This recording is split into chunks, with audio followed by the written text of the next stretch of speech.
तो भाई दोस्तों, राम राम सभी को। और आपका स्वागत है जिला के एग्री ब्लॉग्स पर।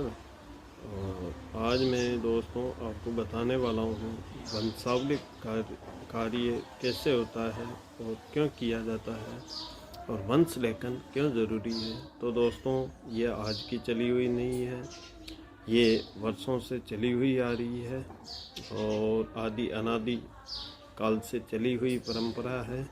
और हमारा पैतृक कार्य है वंशावली लेखन।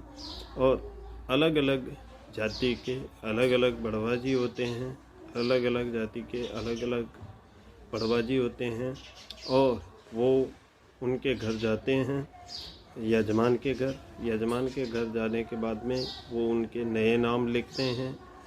कोई मौत हो गई हो तो उसका नाम लिखा जाता है, मौसर का नाम लिखा जाता है, शादी विवाह का नाम लिखा जाता है और नए जो जन्मे हैं लड़के उनका नाम लिखा जाता है। और कोई भी फंक्शन अगर घर में हुआ हो तो वो लिखा जाता है दोस्तों। और वंशावली लेखन ज़रूरी है, वंशावली लेखन हर किसी को कराना चाहिए दोस्तों। और ये आदि अनादिकाल से चली हुई आ रही परंपरा है। इसके बारे में मैं आपको विस्तार से बताऊंगा दोस्तों किसी दिन। और ये वंशावली लेखन क्यों ज़रूरी है, इसके पीछे बहुत बड़ा राज है दोस्तों। आज मेरे को मेरी 7 पीढ़ी के नाम याद नहीं होंगे, लेकिन मैं मेरे यजमानों की 7 पीढ़ी लेके घूमता हूँ, उनके पूर्वजों के नाम लेके घूमता हूँ। तो ये इसलिए ज़रूरी है दोस्तों वंशावली लेखन। और वंशावली लेखन हर आदमी को करवाना चाहिए।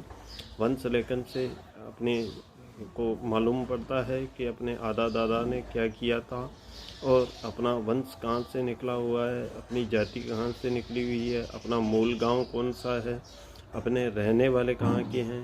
तो ये वंशावली लेखन का कार्य इस तरह से होता है दोस्तों।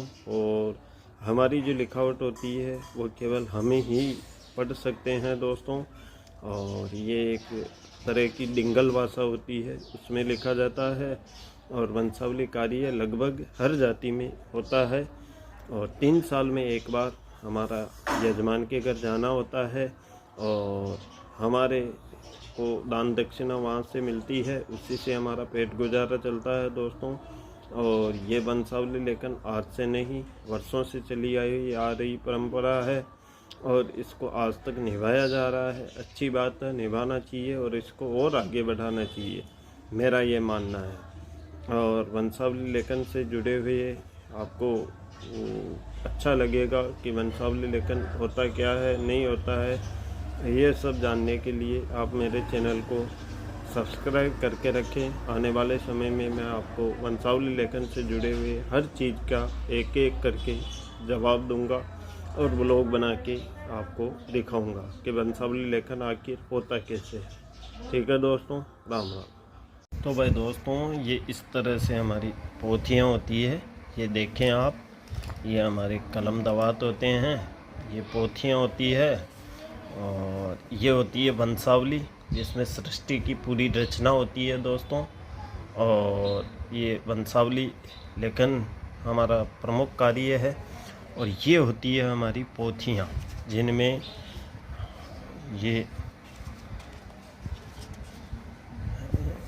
ये लिखा हुआ होता है दोस्तों।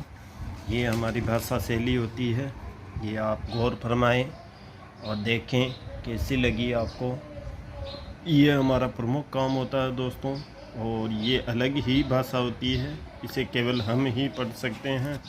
ये वंशावली है, जाट समाज की वंशावली है मेरे पास। और ये इस तरह से लिखाई होती है दोस्तों। और जजमान हमें इनकी लिखा के और दान दक्षिणा देते हैं, उसी से हमारा घर गुजारा चलता है दोस्तों। और हम बड़वा समाज से हैं, तो बड़वा समाज का काम पैतृक कार्य यही होता है। ये देखो, ये हमारी भाषा होती है और ये पोथियाँ होती है। बड़े ही मतलब ये मान के चलो आप 700-800 सालों से हमारा ये पैतृक कार्य है। 1100 से तो लगभग है ही। और इससे पहले भी था, और जब से ये कागज़ आया, कागज़ पे लिखने लग गए। पहले ताम्रपत्र हुआ करते थे, उन पे लिखते थे, फिर इन पे लिखने लग गए, फिर धीरे धीरे और कोई नया आ जाएगा तो उस पे लिखने लग जाएंगे। अब लैपटॉप का ज़माना है तो लैपटॉप में ये हमारी भाषा फिट नहीं होती है, इस वजह से हम लैपटॉप पे अभी जा नहीं रहे हैं। और ये भाषा दोस्तों बड़ी अजीब भाषा होती है, इसमें कानामात नहीं लगती है। और इस तरह से हम वंशावली लेखन करते हैं दोस्तों। और ये बड़ी कठोर भाषा होती है, हर कोई इस भाषा को नहीं पढ़ सकता। तो इस भाषा में हमारा ये लिखा हुआ होता है दोस्तों। हमारे को जजमान नए नाम लिखा के और इसमें दान दक्षिणा देते हैं, अन्नदान देते हैं, पैसों का दान देते हैं, अर्थदान जिसे बोलते हैं वो देते हैं। और हम जजमान के घर 3 साल में एक बार जाते हैं दोस्तों। और आप लोगों की अगर अच्छा रहा, आप लोगों ने वीडियो शेयर किया और चैनल को सब्सक्राइब किया और आगे बढ़ाया, तो आने वाले दिनों में मैं दोस्तों इस वंशावली लेखन को लेकर बहुत बड़ा एक मतलब ये मान के चलो एक मुहिम चलाऊंगा, ताकि सब लोगों तक ये बात पहुंच सके। और ये हमारा पैतृक कार्य है दोस्तों। जो भी मेरे भाई लोग देख रहे हैं उनके भी कहीं न कहीं बड़वाजी आते होंगे, और नहीं आते हैं तो उसके पीछे कुछ रीज़न रहा हुआ होगा, वरना बड़वाजी हर समाज के होते हैं। और बड़वा समाज हर जाति में बड़वाजी होते हैं दोस्तों। अलग अलग नामों से जाने जाते हैं, कहीं पटिया, कहीं बड़वा, कहीं जागा, कहीं भाट, इस तरह से जाना जाता है, लेकिन सर्वोपरि बड़वा होते हैं। और बड़वाजी का पैतृक कार्य यही होता है। ये पोथी है हमारी, ये देख लो आप, ये मैं आज आपको दिखा रहा हूँ।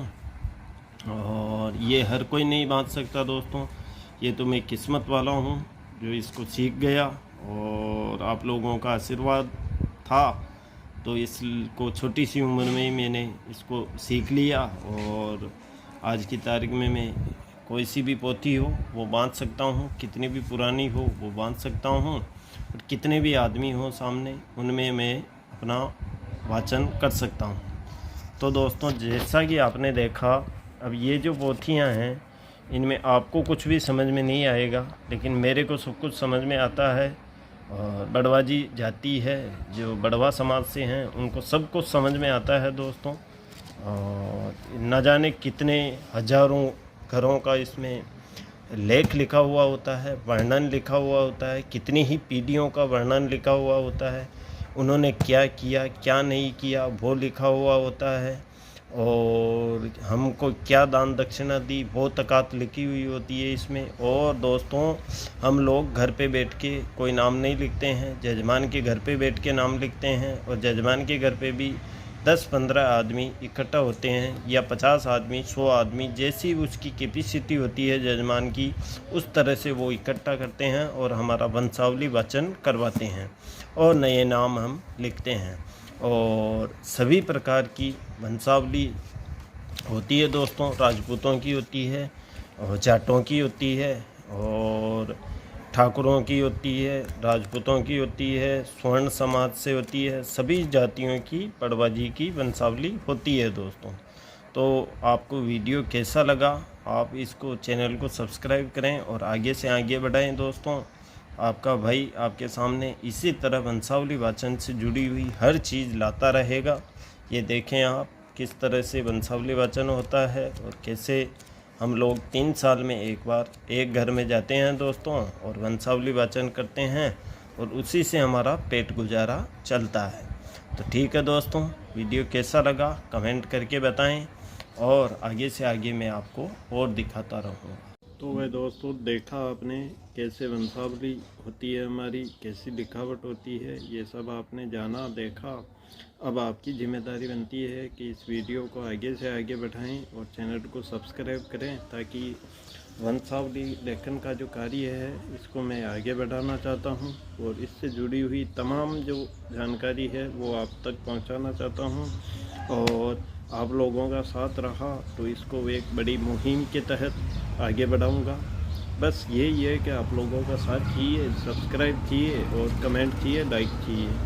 तो दोस्तों ये वंशावली लेखन हर कोई नहीं कर सकता, ये हर किसी के बस का रोग नहीं है, ये हमारे समाज में ही कर सकते हैं और हमारे समाज का ही काम है, पैतृक कार्य है हमारा। इसके फलस्वरूप ही हमारा पेट गुजारा चलता है, हमारा घर चलता है। और वंशावली लेखन ज़रूरी भी है, वंशावली लेखन होना चाहिए। हम कहाँ से निकले हैं, हमारा मूल निवास कहाँ है, हम कहाँ रहते थे, कहाँ से छोड़ के कहाँ आए हैं, अभी वर्तमान में कहाँ हैं, ये सब जानकारी इसमें अंकित होती है दोस्तों।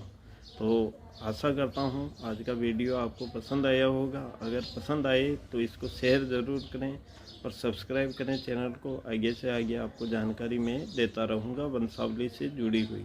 ठीक है दोस्तों, राम राम। फिर कह रहा हूँ चैनल को सब्सक्राइब ज़रूर करें।